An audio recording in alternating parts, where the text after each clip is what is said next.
Et si on partait en voyage? Notre guide s'appelle Timothée Osterman, 24 ans, étudiant en art et aussi auteur de BD, puisqu'il est avec nous sur ce plateau. Bonsoir. Bonsoir.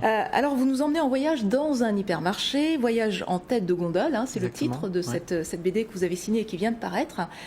Qu'est-ce que vous avez envie de nous raconter dans cet ouvrage?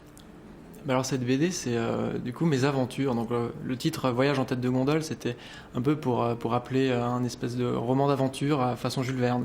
Donc voilà, sauf que là, c'est pas du tout une aventure comme on a l'habitude de la voir. On se plonge dans un supermarché Leclerc. C'est pas du tout en termes exotiques, hein. Et puis exactement, c'est très local, très alsacien. Et donc ça raconte un job étudiant que j'avais, donc c'était au départ je compactais du carton, voilà, c'est ça mon point de départ. Et ensuite j'ai rencontré plusieurs collègues, voilà, et j'ai commencé à écrire des séries de portraits de ces gens-là. Dans un supermarché, vous l'avez cité tout à l'heure, l'enseigne, hein, parce que exactement. vous ne la cachez pas du tout, voilà. Comment ils ont réagi parce que vous les nommez?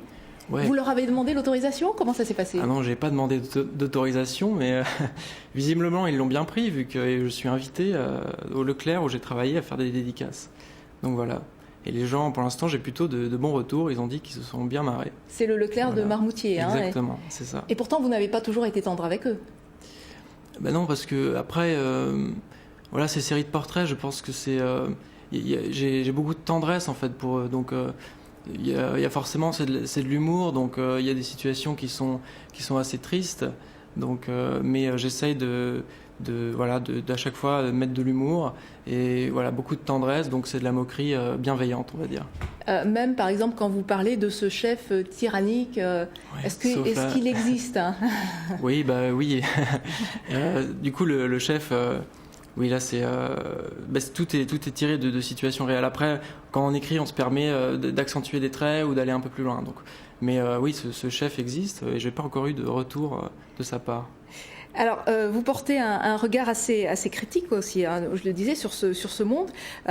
Vous rencontrez aussi des employés qui s'y sentent bien, qui ont envie d'évoluer dans cet univers. Oui, c'est vraiment ça que j'ai voulu montrer. C'est pas une attaque militante. Enfin, j'y suis pas allé en me disant je vais casser du supermarché, tout est nul là-bas.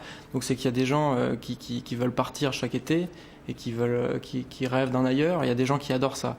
Donc c'était vraiment et qui gravissent les échelons. Exactement, il y a des gens qui gravissent les échelons et c'est voilà, donc c'était vraiment un regard d'observateur.